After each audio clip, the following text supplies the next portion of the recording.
Right. ఇక్కడ స్థానికంగా ఉన్నటువంటి కార్పొరేటర్ శాంతి గారు ఉన్నారు, మాట్లాడే ప్రయత్నం చేద్దాం. మేడం చెప్పండి, హిల్ టీపీకి సంబంధించి అంటే హిల్ టు పాలసీ అని చెప్పి రేవంత్ రెడ్డి గారు చెప్తా ఉన్నారు. హైదరాబాద్ని ఎక్స్పాండ్ చేస్తా, దీంతో ఇండస్ట్రీస్ అన్ని బయటికి పంపించేస్తా అని చెప్పి మాట్లాడుతూ ఉన్నారు. ఏం చెప్తారు? కాంగ్రెస్ గవర్నమెంట్ వచ్చినప్పటి నుంచి కూడా రేవంత్ రెడ్డి ఒకటే పని మీద పడ్డాడు.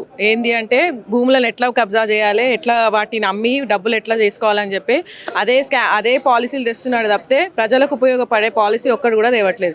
ఇప్పుడు ఈ Hyderabad industrial land transformation policy కూడా దాంట్లో భాగంగానే ఇవి ఇక్కడ ఇండస్ట్రియల్ పారిశ్రామిక భూములన్నీ కూడా ఒకటి కాదు రెండు కాదు 9,292 ఎకరాల భూమిని ఒక ఇండస్ట్రియల్ అంటే ఇండివిజువల్స్కి అమ్ముదామని చెప్పి చూస్తున్నాడు.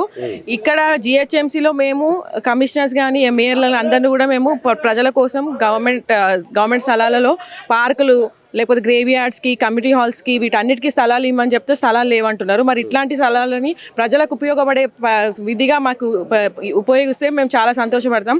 అది కాకుండా ఎవరికో ఇండివిజువల్స్కి అమ్ముతామంటే మేము ఎవరం కూడా ఊరుకోము. మా బీఆర్ఎస్ పార్టీ తరఫున మేము అందరం కూడా గట్టిగా పోరాడి ఖచ్చితంగా ఈ భూములన్నీ కూడా ప్రజలకు ఉపయోగపడే విధిగా మేము పోరాడి ఖచ్చితంగా వాళ్ళకు యూజ్ చేస్తామని చెప్తున్నాను. ఒక పక్క దాదాపు ఒక గజం 70-80 వేలు ఉంటే దానికి 8,000 7,000 ఇస్తామని చెప్పి 8,000 7,000కే ధరదత్తం చేసే ప్రక్రియ కొనసాగుతూ ఉన్నది. ఇట్లా చేస్తే ప్రభుత్వానికి లాభం అవుతుందా, నష్టం అవుతుందా?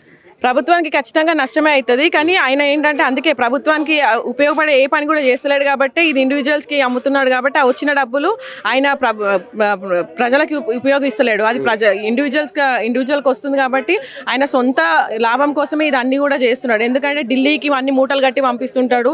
ఢిల్లీకి పోయి కలుస్తున్నా అని చెప్పి ఏనాడన్నా మన తెలంగాణకి ఏ వర్క్ అన్నా తీసుకొచ్చిండా?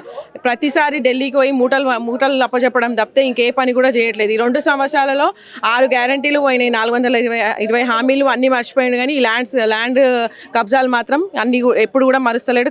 ప్రతిసారి హైడ్రా అని అట్లా ప్రజలను ఇబ్బంది పెడుతున్నాడు, మూసీ అని అట్లా కూడా ప్రజలను ఇబ్బంది పెడుతున్నాడు. ఇప్పుడు కొత్తగా ఈ హిల్ట్ పాలసీ తీసుకొచ్చి ఇది కూడా ప్రజల్ని ఇబ్బంది పెట్టే విధంగానే ఉంది. అందుకే మేము అందరం బీఆర్ఎస్ పార్టీ తరఫున ప్రజల కోసం పోరాడుతున్నాం. తెలంగాణ తీయడానికి ఎలా అయితే మా కేసీఆర్ సార్ పోరాడిండో అదే విధంగా ఇప్పుడు మేము అందరం కూడా కలిసికట్టుగా పోరాడి ప్రజలకి న్యాయం చేస్తామని చెప్తున్నాను. ఒక పక్క హైదరాబాద్కి సంబంధించి అభివృద్ధి చేసే దిశగా, రాష్ట్రాన్ని అభివృద్ధి చేసే దిశగా ఏ పాలసీ పెట్టుకున్నా, ఏ పాలసీ తెచ్చినా, ఏ జీవో తెచ్చినా బీఆర్ఎస్ పార్టీ దాన్ని వ్యతిరేకిస్తూ ఉన్నది, అభివృద్ధిని అడ్డం పడతా ఉన్నదని చెప్పి మాట్లాడుతూ ఉన్నారు రేవంత్ రెడ్డి. దానికి ప్రజలకి మంచి అయ్యే పాలసీ అయితే మేము ఖచ్చితంగా దాన్ని స్వాగతిస్తాము, మేము సపోర్ట్ చేస్తాము. కానీ ఇక్కడే అందరూ చూడొచ్చు 9,292 ఎకరాలది దాదాపు 5 లక్షల కోట్ల విలువ చేసే ల్యాండ్ని ఇప్పుడు ఎన్ని కోట్లకు అమ్ముతున్నాడో ప్రజలందరూ కూడా గమనిస్తున్నారు. సో ఇప్పుడు ఇది చూస్తే అది ప్రజలకి కరెక్ట్ అయ్యే పాలసీ అయితే కాదు. ఇది ఖచ్చితంగా ఇది ప్రజలను నష్టపరిచే విధంగానే ఉంది. ఎందుకంటే ప్రజలకి ఇక్కడ ఇల్లు లేక బాధపడే వాళ్ళు ఎంతో మంది ఉన్నారు. కాలేజీలు లేక, గవర్నమెంట్ కాలేజెస్ ఇప్పుడు సిటీ లిమిట్స్లో ఎక్కడ ఉన్నాయి గవర్నమెంట్ కాలేజెస్, అట్లాంటి వాటికి ఉపయోగిస్తే మేము ఒప్పుకుంటాం.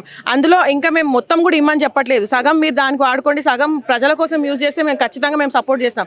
అంతేగాని మొత్తం కూడా ఇండివిజువల్స్కి అమ్ముదామంటే మేము ఎవరం కూడా సపోర్ట్ చేయము. అంటే ఒక పక్క చెప్తా ఉన్నది అసలు ప్రభుత్వం దగ్గర పైసలు లేవని చెప్పి స్టార్టింగ్ నుంచి కూడా రేవంత్ రెడ్డి గారు పదే చెప్తా ఉన్నటువంటి పరిస్థితి. అంటే ఇప్పుడు దీనివల్ల ఆర్థిక వ్యవస్థను ఏమన్నా మెరుగుపరిచే దిశగా నడుస్తుంది అనుకోవచ్చా? ఆర్థిక పరంగా అది చెప్తున్నాను కదా, అది ప్రభుత్వానికి డబ్బులు వస్తాయి అంటే ఎవరైనా ఒప్పుకుంటారు. కానీ ఇది ఇండివిజువల్స్కి అమ్ముతున్నాడు కదా, అంటే ఇండస్ట్రియల్స్ అవన్నీ కూడా ఏవైతే అది అడ్డికి పావుసేలాగా అమ్ముతున్నాడు. ఇప్పుడు గవర్నమెంట్కి ఉపయోగపడుతుంది డబ్బులు అంటే ఏదైతే ల్యాండ్ వాల్యూ ఉందో దాన్ని బట్టి అది అమ్మాలి. కానీ అడ్డికి పావుసేలాగా అమ్మితే అది ఖచ్చితంగా ప్రజలకు విరుద్ధంగా ఉంటుంది కదా. ఫైనల్గా ఏం చెప్తాం, ఒక బీఆర్ఎస్ పార్టీగా హిల్ టీపీ మీద ఎట్లా పోరాడబోతాం? హిల్ట్ మీద మీరు ఈరోజు మేము ధర్నా స్టార్ట్ చేసాము ఇక్కడ మల్కాజ్గిరిలో. ఖచ్చితంగా ఇదే విధంగా మేము ముందుకెళ్తాం. మా కేటీఆర్ గారి పిలుపు మేరకు, కేసీఆర్ గారి పిలుపు మేరకు వాళ్ళు ఏవైతే దిశానిర్దేశం చేస్తారో దాన్ని బట్టి మేము ముందుకెళ్తాము. ఖచ్చితంగా ప్రజల వైపు ఉండి పోరాడతాం.